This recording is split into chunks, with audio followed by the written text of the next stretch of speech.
시청자 여러분 안녕하십니까? VOA 뉴스투데이 시작합니다. 유엔 인권특별보고관들이 북한 지도부에 서한을 보내 국경 지역에 대한 즉결 총살 포고와 반동사상 문화배격법의 국제법 위반 우려에 대해 해명을 요구했습니다.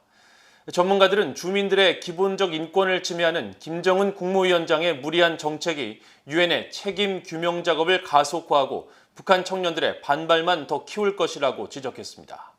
첫 소식 김영권 기자가 보도합니다.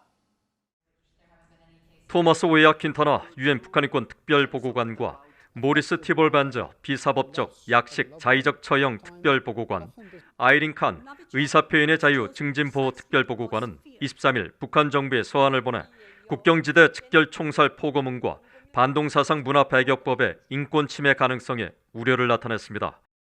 두 조치가 모두 북한이 비준한 시민적 정치적 권리에 관한 규약과 경제적, 사회적, 문화적 권리에 관한 규약 등 국제법에 모두 위배될 우려가 있다는 겁니다. 특히 북한 지도부의 국경지대 즉결 처형 포고문은 법 집행 목적을 위해 치명적인 무력을 사용하고 수단을 가리지 않은 채 생명을 의도적으로 앗아가는 극단적인 조치이며 임박한 위협으로부터의 생명 보호나 심각한 부상 방지 등 반드시 필요한 경우에만 무력을 사용해야 한다는 국제 기준을 준수하지 않은 것으로 지적했습니다. 북한 지도부는 앞서 신종 코로나 바이러스 대응을 이유로 국경을 봉쇄한 뒤 지난해 8월 25일 포고문을 통해 승인 없이 국경 완충지대에 접근하는 인원과 짐승은 무조건 사격할 것을 명령했습니다. 유엔 특별보고관들은 또 한국 문화, 한류와 미국 등 적대국 문화 콘텐츠를 유입 또는 유포한 주민에게 사용을 규정한 반동사상 문화배격법이 생명권과 의사표현의 자유 권리에 위배될 수 있다고 지적했습니다. 이어 북한 당국에 이 같은 법령에 대한 추가 정보를 요청하는 한편 한류 금지와 관련 처벌이 국제법에 어떻게 부합하는지 또 이들 법령에 근거해 북한 당국이 얼마나 많은 주민들을 처형했는지에 대한 정보 제공을 요구했습니다. 앞서 유엔에 이 법령에 대한 진정서를 공동 제출한 한국전환기 정의 워킹그룹 신희석 법률분석관은 27일 VOA에 유엔 특별보고관들의 서한은 북한 지도부의 책임 규명을 계속 압박하는 근거가 될 수 있다고 말했습니다. 유엔 차원에서 문제 제기를 했다는 게 자체가 사실은 의미가 있는 것이고, 이런 이제 북한에서의 그런 이제 국내 그런 그 법제 변화에 대해서 유엔이 다 팔로우업을 하고 있다. 북한이 계속 이 코스를 유지하게 되면은 그 유엔 안보리에서도 계속 그 ICC 회부 논의가 있을 것이고.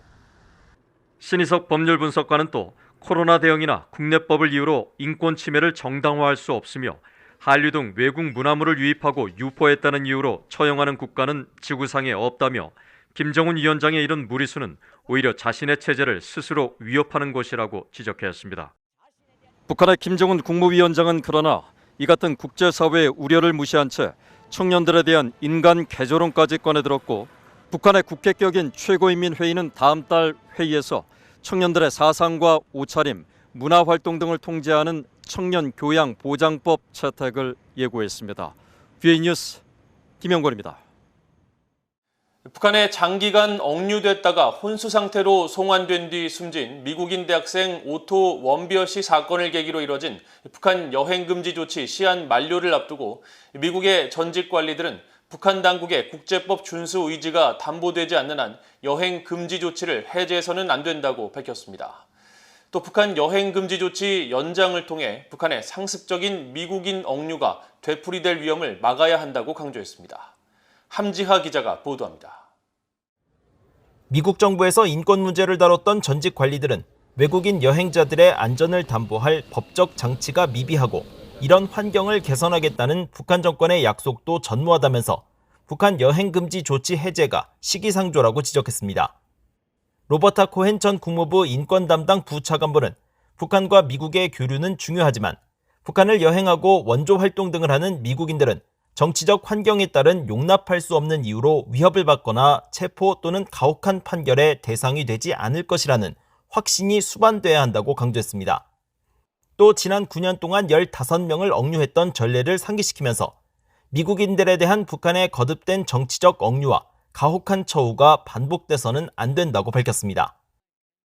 특히 북한 정권은 17개월 동안 억류당하다 혼수 상태로 송환된 뒤 사망한 미국인 대학생 오토 원벼에게 일어난 일에 대해 솔직히 설명하고 가족에 보상할 것과 국제 기준에 따른 외국인의 안전 보장을 거듭 촉구했습니다.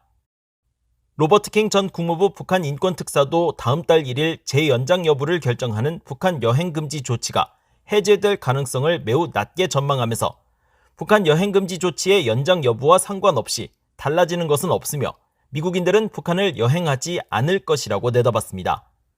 또 북한 여행 금지 조치가 구호 활동에 지장을 주고 있다는 미국 내 대북 지원 단체들의 호소에 대해서는 기존 여행 금지 조치에도 불구하고 북한 여행을 희망하는 미국 시민은 특별 여권을 신청할 수 있다면서 북한 정권이 타당한 인도주의적 여행 필요성을 가진 미국인을 받아들이기만 한다면 미국 시민들의 여행 허가는 지금도 가능하다고 설명했습니다.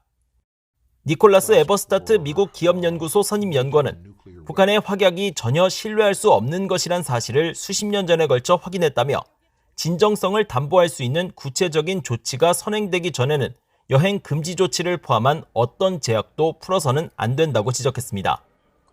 Once we see some good faith behavior on the North Korean side, might be able to have some trust building measures. But we need some behavior on the North Korean side to get that rolling because they have been the side that has broken promises, walked away from guarantees, abrogated agreements.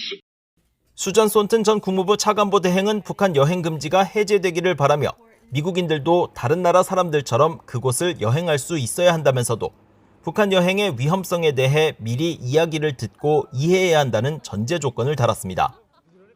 미첼리스 전 국무부 정책기획실장은 미국 정부가 미국인들의 안전한 북한 여행이 가능하다고 판단하고 이를 북한 정권으로부터 확약받을 수 있다면 북한 여행에 찬성하겠다면서 북한과 외부 세계와의 교류가 많을수록 도움이 될 것이라고 말했습니다. VOA 뉴스 함지아입니다. 지난 2019년 북한에 억류됐다가 풀려난 호주 유학생 알렉 시글리 씨가 북한 내 외국인 유학생들은 북한의 선전선동을 따르는 글을 쓰고 사상적 활동에 참여하는 것은 물론 북한 학생들의 감시를 받고 있다고 밝혔습니다.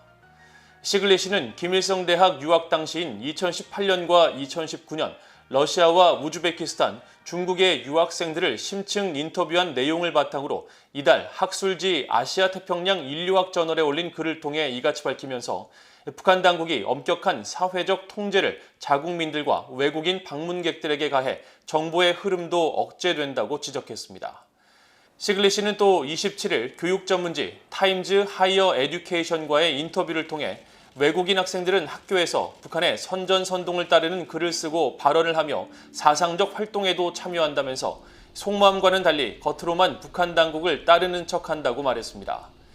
특히 외국인 학생들은 동숙생이라고 불리는 북한 학생들과 함께 기숙사에서 생활하는데 동숙생들은 외국인 학생들의 소지품을 뒤지고 휴대폰 기록을 살피거나 이동을 감시하며 또 동숙생들에게 티셔츠 등을 선물하면 외국인 학생이 떠날 때 공항에서 다시 전달된다고 전했습니다.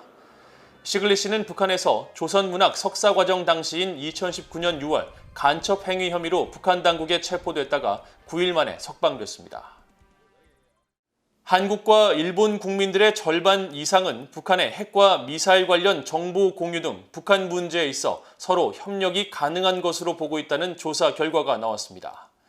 미국의 여론조사 전문 민간 연구단체인 시카고 국제문제협의회는 최근 한국국제교류재단의 지원을 받아 지난 3월과 4월 미국과 한국, 일본의 국민 1000명씩을 대상으로 실시한 여론조사 결과 일본 국민의 73%, 한국 국민의 53%가 북한의 핵과 미사일 정보 공유 부문에서 양국이 협력할 수 있다고 답했다고 밝혔습니다. 또 한일 양국 모두 70% 이상의 응답자가 아시아태평양 지역에서 미군의 주둔이 긍정적인 영향을 주고 있다고 응답했으며 동맹의 우선순위로 미국인은 경제성장 협력과 민주주의 강화를, 한국인은 북한 비핵화와 경제성장 협력, 일본인은 북한 비핵화와 국방 분야 협력을 꼽았습니다. 한편 미한일 3국 국민의 80% 이상은 중국이 아시아태평양 지역을 넘어 세계 무대에서 미국의 지배력을 대신하려는 의도를 갖고 있다고 평가했으며 60% 이상은 중국을 경제적 위협으로, 75% 이상은 중국을 안보 위협으로 느끼고 있다고 응답했습니다. 안토니오 구테르스 유엔 사무총장은 유엔이 지정한 8월 29일 국제 핵실험 반대의 날을 맞아 핵 위협이 다시 증가하고 있다면서 핵실험을 전면 금지해야 한다고 밝혔습니다. 구테르스 사무총장은 유엔 홈페이지에 올린 핵실험 반대의 날 기념글을 통해 핵 위협이 다시 증가하고 있으며 핵실험을 전면 금지하는 것은 핵무기의 질적, 양적 진전을 막고 핵 군축을 달성하는 데 필수적인 조치라고 강조했습니다. 또 유엔 산하 포괄적 핵실험 금지 조약기구 CTBTO는 27일 인터넷 사회 연결망 서비스 트위터를 통해 핵실험은 인간의 고통과 환경 파괴를 초래했지만 우리는 이 위협을 끝낼 수 있다면서 모든 핵실험을 금지하는 포괄적 핵실험 금지 조약 CTBT를 발효시킬 때라고 밝혔습니다. 유엔은 지난 2009년 12월 총회에서 8월 29일을 국제 핵실험 반대의 날로 지정하는 결의를 만장일치로 채택하고 매년 이날을 기념하고 있으며 북한은 21세기 유일한 핵실험 국가로 기록되어 있습니다. 이상으로 VOA 뉴스투데이를 모두 마칩니다. 시청해주신 여러분 고맙습니다.